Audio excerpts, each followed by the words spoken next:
everyone, Kate here with another Victober video, and a happy Victober to you.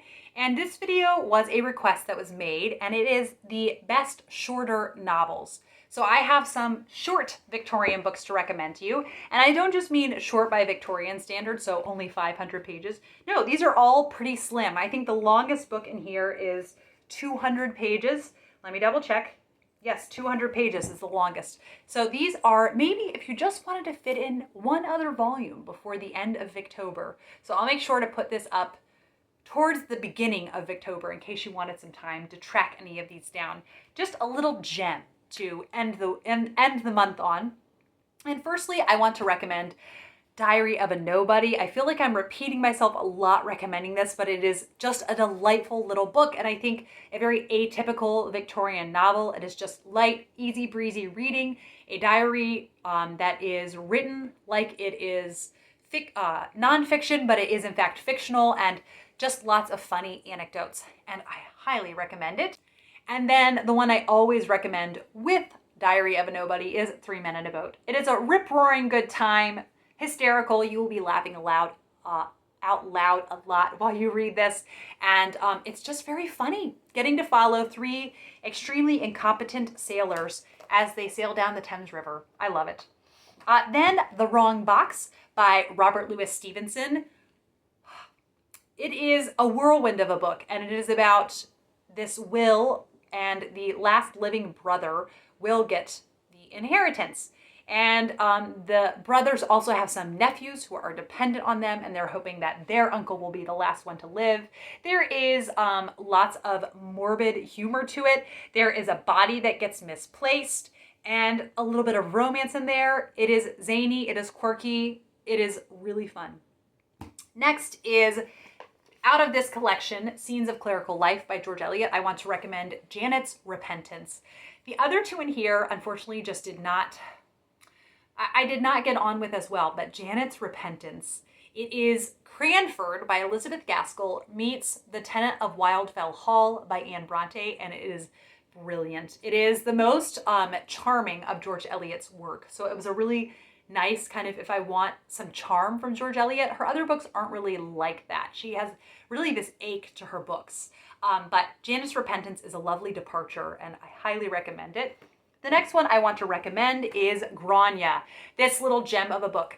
This makes it look longer than it is, but there's a big introduction and a big, like some appendices, and it is only around 200 pages, the actual book. But you're following Grania, the title character, living on this little island off the coast of Wales, or off the coast of Ireland.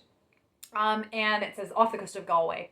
And she is kind of at the mercy of all the men in her life, but there's also this bigger metaphor because she's at the mercy of the weather on this sort of tempestuous island.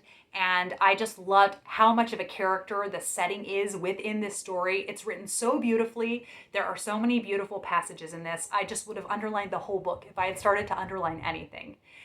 It's just such a beautiful, bright burst of a book that packs such a punch in so few pages. The next one that I want to recommend, and you've heard me talk about it many times, but it bears repeating, Cranford by Elizabeth Gaskell.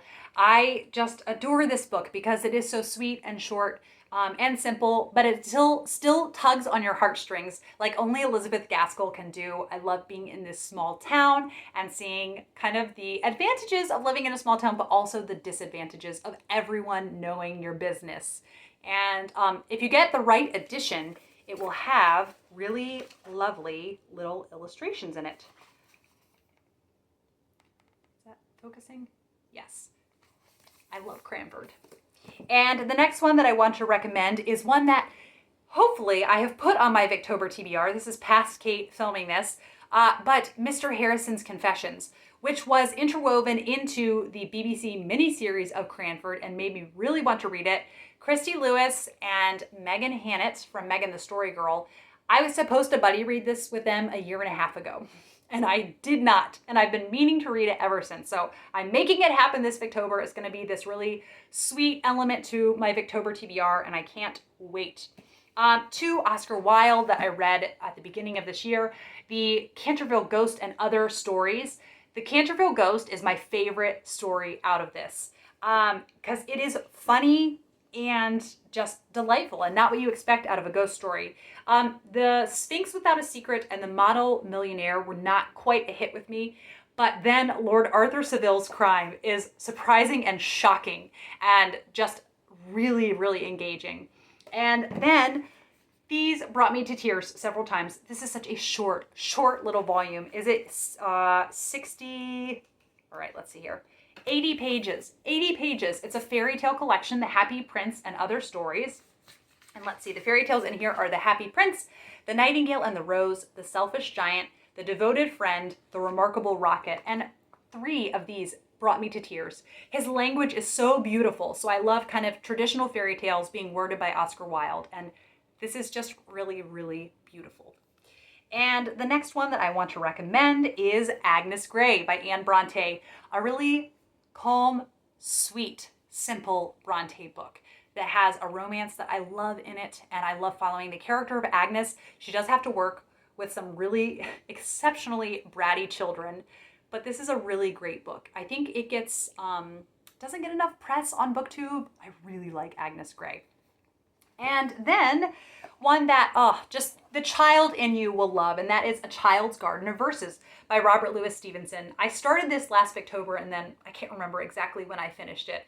I just couldn't believe how much I loved this. Some of these poems I was familiar with, and I'm going to try to show you a nice picture from it. Let's see here, because if you get an edition, hopefully it will have illustrations. This is My Ship and I had Peter memorize the moon. He did it in a vlog last October. And he's hoping to memorize another Robert Louis Stevenson poem, but just very sweet poems looking back on what do I want to say? How charming life can be when you are looking through the world with the innocent eyes of a child. The next book I want to recommend is called The Story of My Heart by Richard Jefferies. This is a more recent read for me, and it is some nonfiction. Richard Jefferies was a pretty famous nature writer in the Victorian era. And this is you have to go in with the right expectations to this book because the writing is extremely beautiful. I mean, painfully beautiful. I highlighted so much. I highlighted so much of this book. But it is sort of his existential musings on what it means to be human and mortal. And it feels a bit transcendentalist in that he views when you are in the natural world, connected with nature, you are your truest self. And you can transcend even mortality. And it's a strange, unique work, but I just loved how beautiful the writing was. And if you are at all a person who likes nature writing, I highly recommend this. Like I said, it's very unusual, but the writing is excessively beautiful. And the next one I want to recommend is a poetry collection, and that is Goblin Market and Other Poems by Christina Rossetti. I'm not a poetry person, and this I found extremely accessible. The title poem of Goblin Market is just delicious in all of the imagery that it has, and I personally really was struck by a lot of her devotional poems. And then lastly, I wanted to recommend The Picture of Dorian Gray by Oscar Wilde. This is a haunting book, and I went in, I have it, I kind of linked with Dr. Jekyll and Mr. Hyde and Dracula, and I didn't know if I was going to like it, but I was hoping that I would, and I really, really did. It has so much atmosphere in it, but also a lot of larger commentary on society in general, so it's so full of meaning and a really special, unique book. I love that.